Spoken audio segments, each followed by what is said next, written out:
Welcome back, everybody. Welcome back to the Canyon. Welcome back to another installment of the It Came From the Workbench series, even though it isn't technically an installment of the It Came From the Workbench series, because the gentleman in question, the feature of today's episode, predates the thought to call it It Came From the Workbench. He was called Project Zoidberg.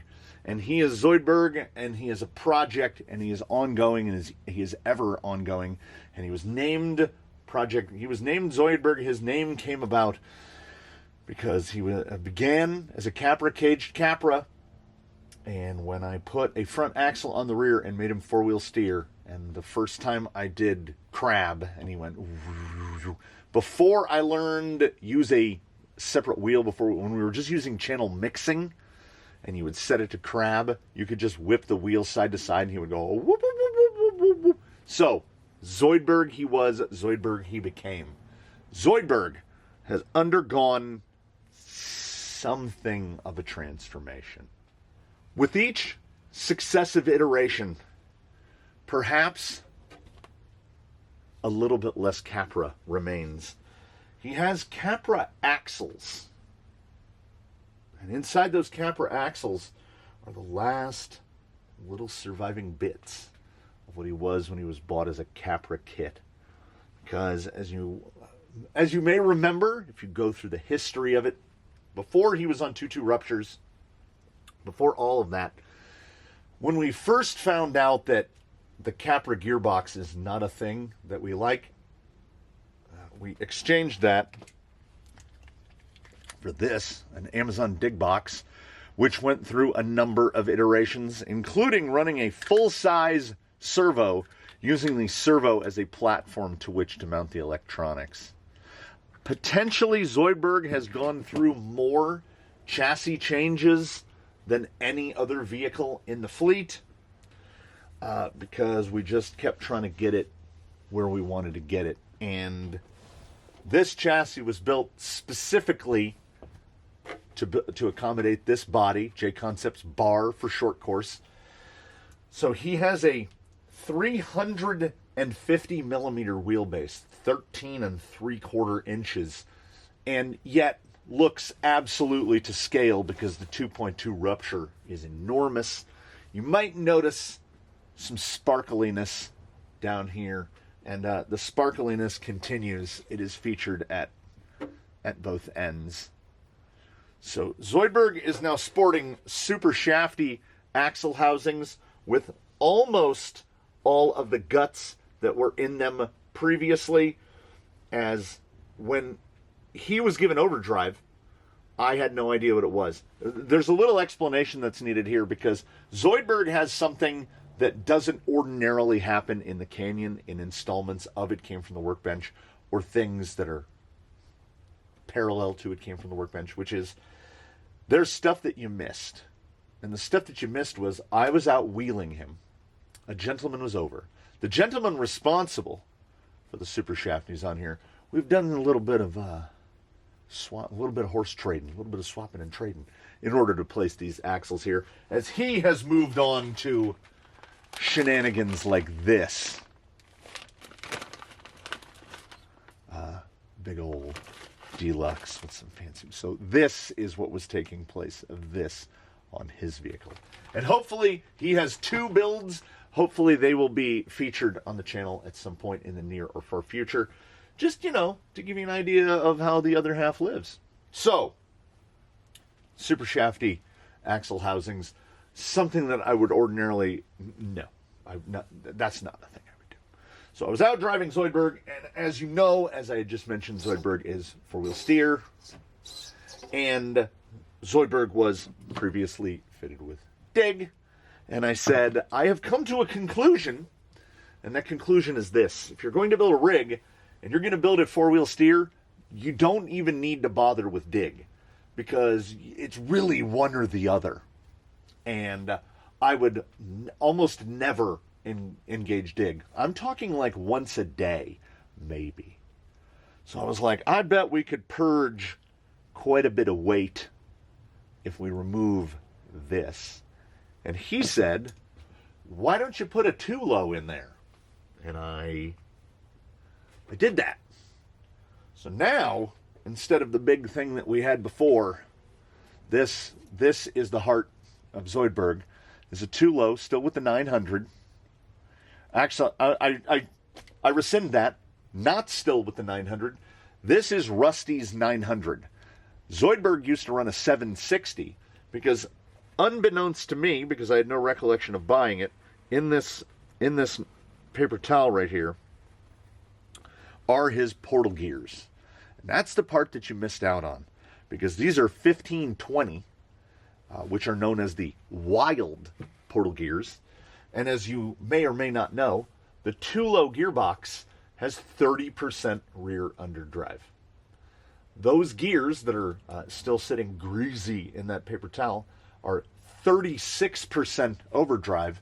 So I took this vehicle out and I wheeled it for the first time with 36 and 30, which is 66% front overdrive, which is absurd. And you know what? It actually kind of worked. When you got to points of extreme, you could really feel it get bad. But he could side hill. He could do all of the things. And I think a big part of that lends to the fact that he is 12 1/4 inches wide, has a 13 3/4 inch wheelbase, and sits very low to the ground as he is sitting on 130 millimeter Desert Lizards, which gives 7 inches of flex front and rear.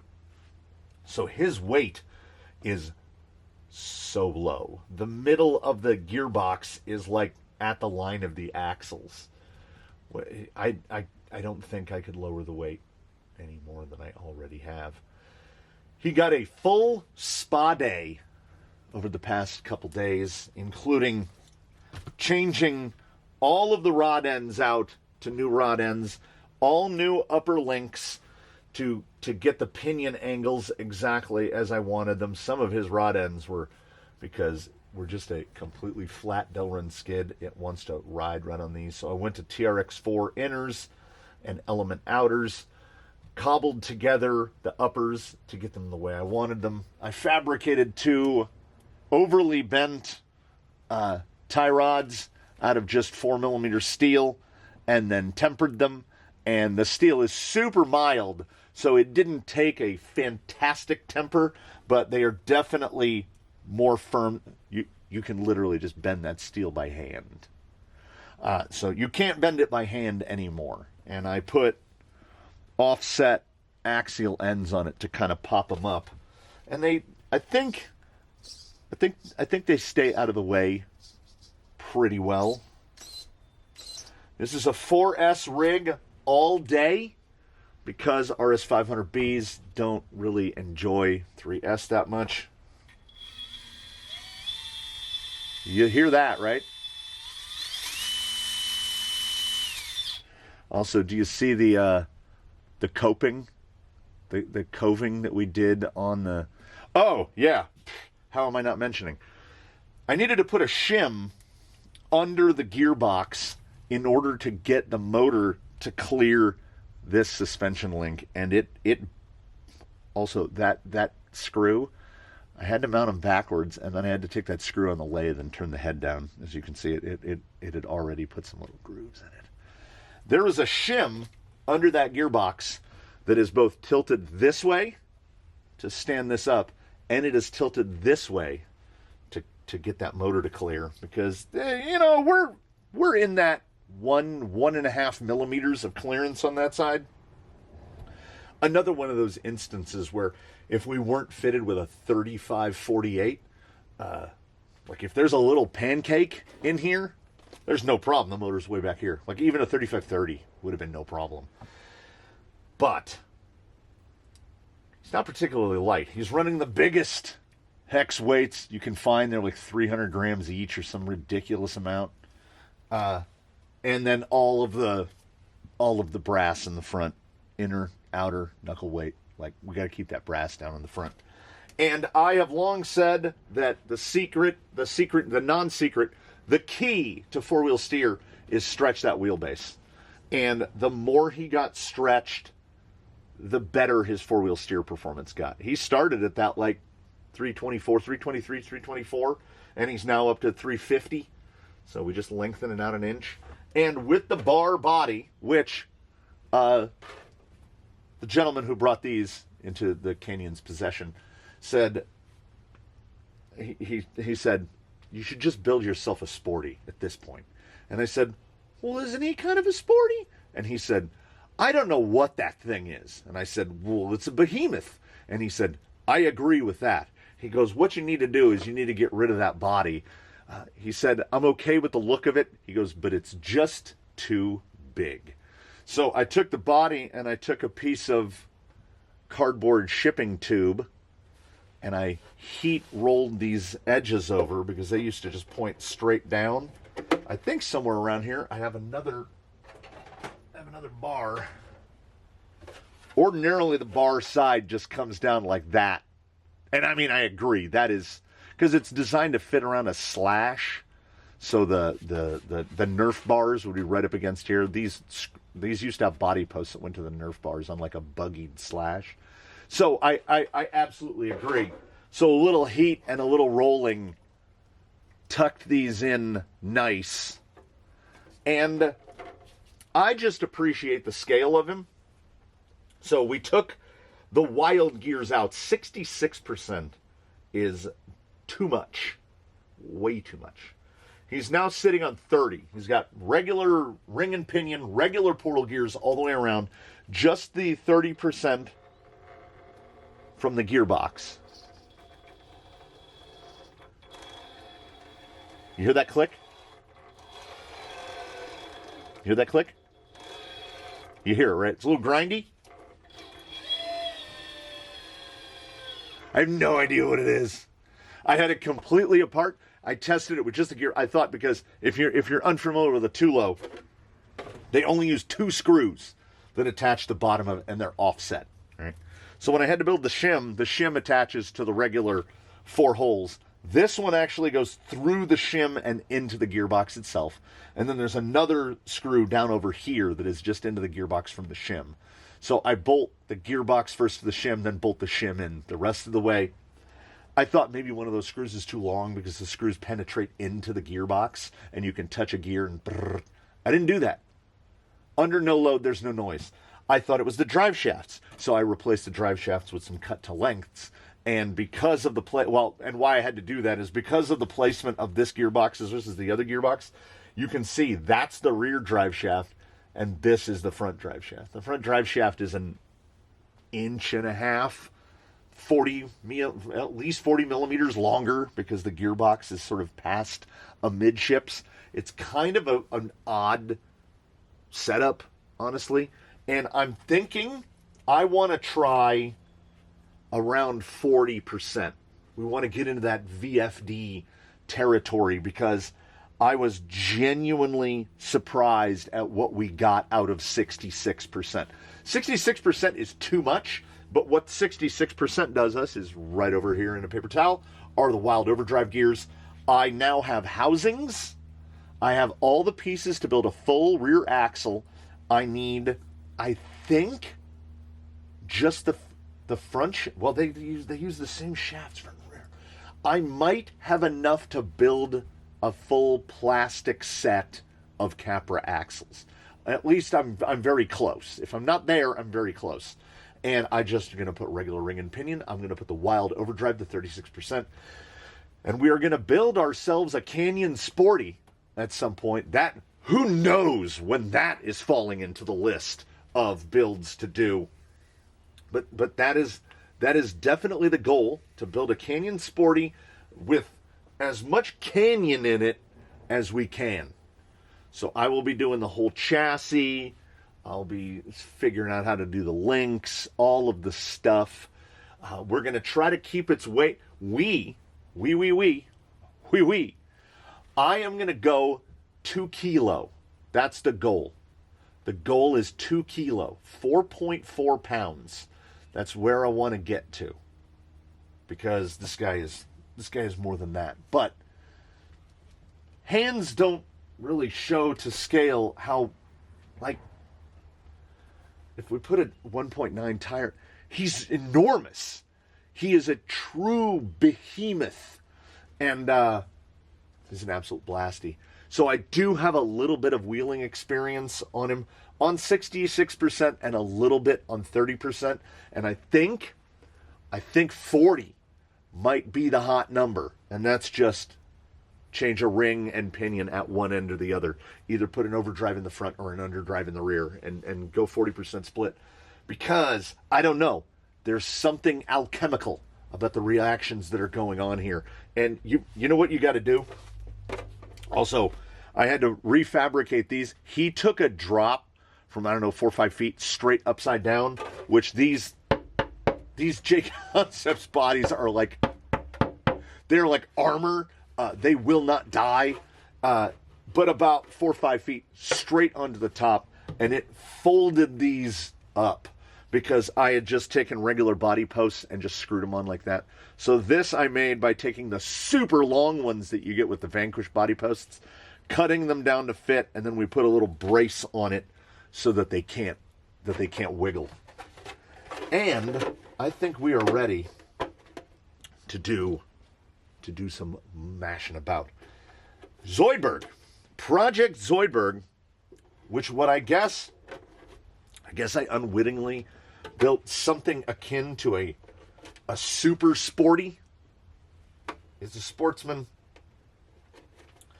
I'm a big man, SpongeBob. He is a big man.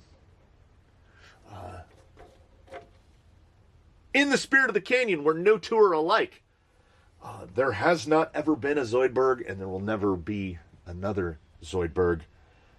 He's got some crazy stuff on there now. Like, there was an Amazon pot metal front axle, and it was replaced with that thing. And I know that the cost factors on stuff like this are outrageous, but everybody should have at least one of them in their life, because the machining quality in that is ridiculous. It's ridiculous. It's like 1-1 stuff. There's too much effort put into it. And I love, perhaps more than anything, the delicious juxtaposition of the fact that attaching these, there's no other way to phrase it, expensive axle housings are all Amazon brass, Desert Lizards so long that you basically have to build a vehicle to accommodate them. I don't know what else you could use them on. Amazon wheels, homebrew bumper, homebrew tie rods, homebrew chassis, shims, cut it, paste it, put it together. And what do you get? You get something kind of magic. So when he was rocking the 66%, and the whole time driving it, I was like, oh, it has to be 40 or maybe 50, because I thought I had changed rings, so 10 front, 10 rear, plus the 30. I thought it was 50. He didn't leave tire marks on the ground.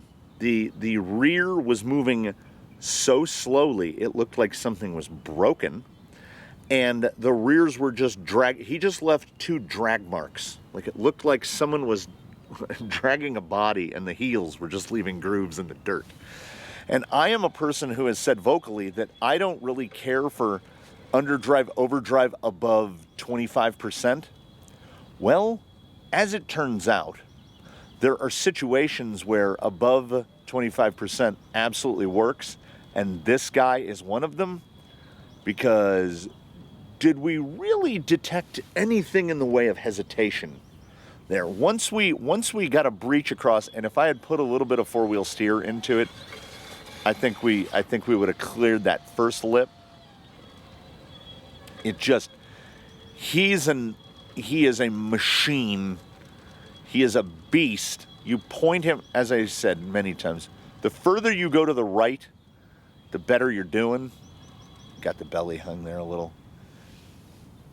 He turns, oh man, let me tell you. On 66%, your steering angle is not sharp. Your steering angle is otherworldly. Like, the ability to turn in it's 2/3 dig all the time. There we go. The click is wild, because this goes up there in the category with the Vanquish click, where there's no reason for it to click. I have tried to determine where the click is coming from. He was completely apart, fully apart, and then back together, and at each step, no click. And when unloaded, no click. And I got to the point where I was like, it has to be the drive shafts. It has to be like slop in the drive shafts, slack in the drive shafts, something. Replace the drive shafts. Nope. Still there. So, wild is what it is.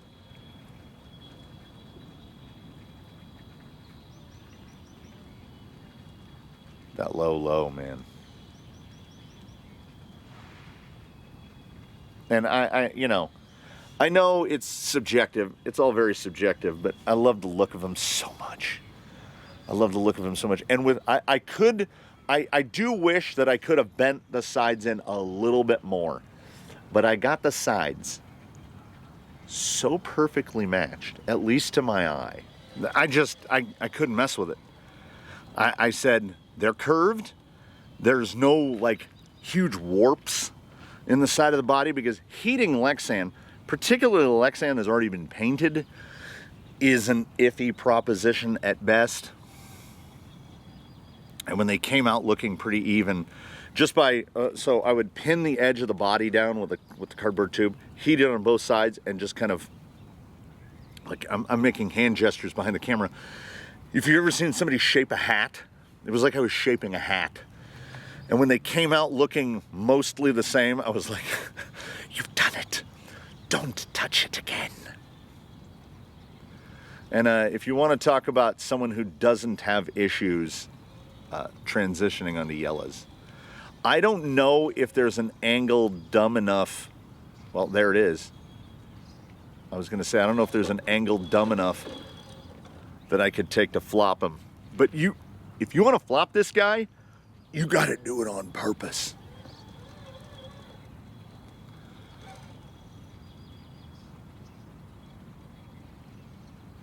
Because, I mean, that's high. The slow, man, the low. If you're one of those anti-desert lizard people, I want you to ask yourself, why? Why are you an anti-desert lizard person? Does your dislike grow out of, is it a Ford Chevy thing? Is it that you like this that much better? This is a rig that there's one singular solitary reason that I would change these shocks. And that is, I'm almost positive that they make the 130s in green. So I'd put greens in the back. And if they made the fronts in blue, I would buy the exact same shocks, set them up the exact same way, and put blues in the front and greens in the back, and it would just look amazing. But then I would have some 130 millimeter desert lizards that, like, I don't have another 350 millimeter wheelbase rig to put them on. So then we'd be stuck in that situation. So I would consider replacing these shocks for cosmetics, and no other conceivable reason. They do. I think I could go so far and not be hyperbolic and say they do perfectly. I want to see if he can get belly to the right of that. Should have been four-wheel steering, should have been putting a little four-wheel steer, a little crab to it. Find that spot. Find your spot. There it is. There it is. It's a weapon, is what he is.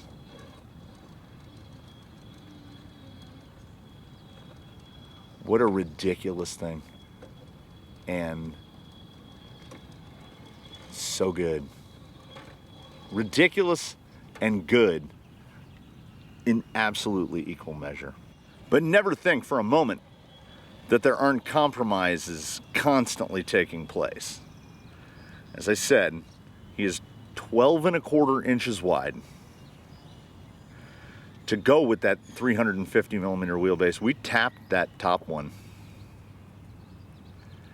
Now we're going to slow and low this. We're going to try to keep that rear end from poking that bottom one.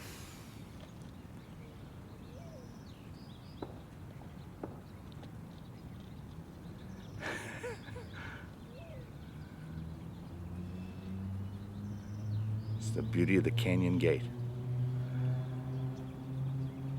Can we wrap? Nope. 12.25 inches wide means that, and some of the gates will exhibit it better. When we're passing through a canyon gate, which is wider than a Sorca gate, because we don't do the Sorca here, at any given moment, he will have a 1/2 inch to 1 inch, like right there. We're touching the base on the high side. And the front tire on the low side has already dropped down wider than the gate. So these are compromises. Oh, no, I turned down too soon. We might be able to do a little trick here where we can, nope. You can see right there. We've got less than an inch. And then on the bottom, the angle of the tire, if I had put there, right there, if I had steered that way, we could have rolled off the side of the ball and got through.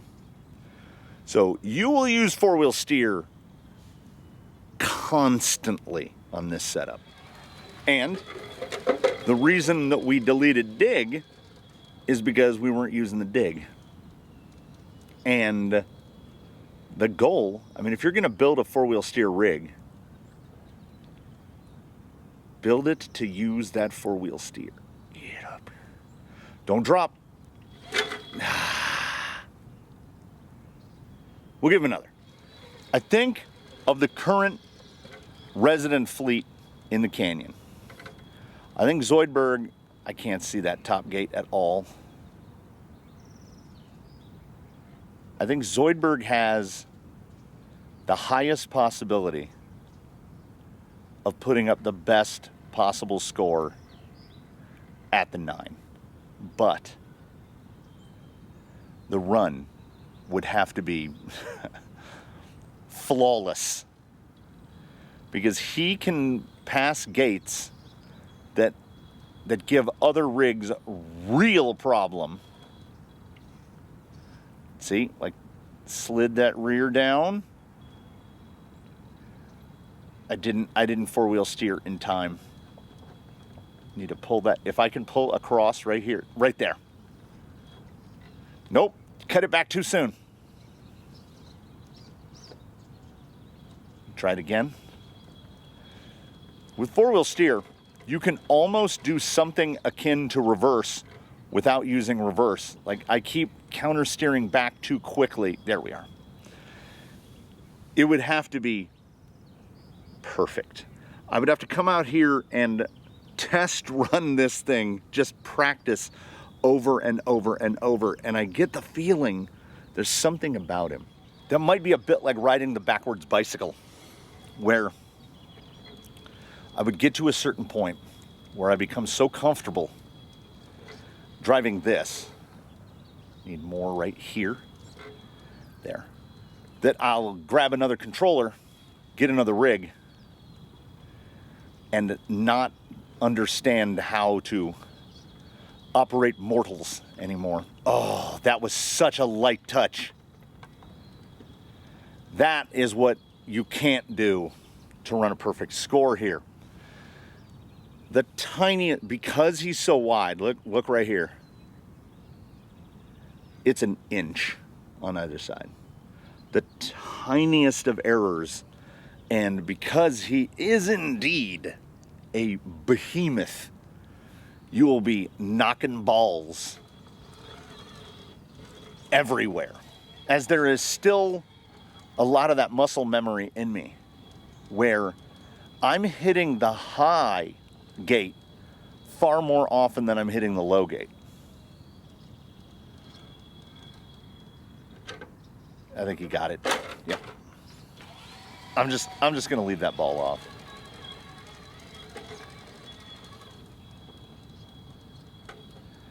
This one is a tough one. I need to get even tighter up at the top. Right there. And then if I get over there and I cut that steer, oh, that'd have been perfect. Cut it back. Yeah. But you got to do that 9 times. You got to do 9 different gates that perfectly. And honestly, I don't know if I have the mental fortitude, even just competing against myself. So no canyon build is ever done. And that includes the physical portions of the canyon as well. That's a touch. Might as well just run it over. We already touched it. The markers here at Leviathan, that's a touch. I've gotten so used to the ball gates where you can maneuver, oh, there it is, be-doo-dee-doo, where you can maneuver the ball out of the way, that I'm just running these over. And so these gates will be updated and upgraded to the Canyon Gate standard, not a problem, or just outright replaced. I don't know what I'm gonna do. The temptation is to pop the caps off, which are just held on with carpet tape, and I'm thinking about turning these into cones that the balls will sit on top. We'll see how that looks, feels, what have you. The holes are already there. That will come in short time. I do have a bag of balls on the bench. We'll get to that. He is obviously at cutoff. Can we straighten the rear axle? Yeah, there we go. We are brought to an abrupt halt through action of the battery, which just brings me to saying thank you so much for watching. Check out the affiliate links. Do your very best to have a good one, everybody. We look forward to seeing you in the next one. I have to build a whole list. He predates monetization. Like, I can't just do the copy and paste on this one because oh yeah, and as I hadn't mentioned it, if anyone's curious, stock J-Concepts medium foams. At any point did you think, oh man, if only he had different inserts? I think what it is, I think it's that PSI thing. His footprint is so soft and gentle that he drives like he is a 2 kilo sporty, even though he is an absolute behemoth in height and width. I mean, come on, 12 and a quarter. If we stretch him out, if we were to widen him just a hair, his track width would be at the legal wheelbase for a sportsman. He's a big boy. But you know what else he is? He's a good boy. He's a good boy. I hope you had a good time. We had a good time. We look forward to seeing you in the next one. I already told you to do your very best, so do it again. Do your double very best. We will see you next one. Can we drive out of frame? No. We killed that bat to Aziz. We'll see you next time, everybody. Have a fantastic whatever day you're watching this on.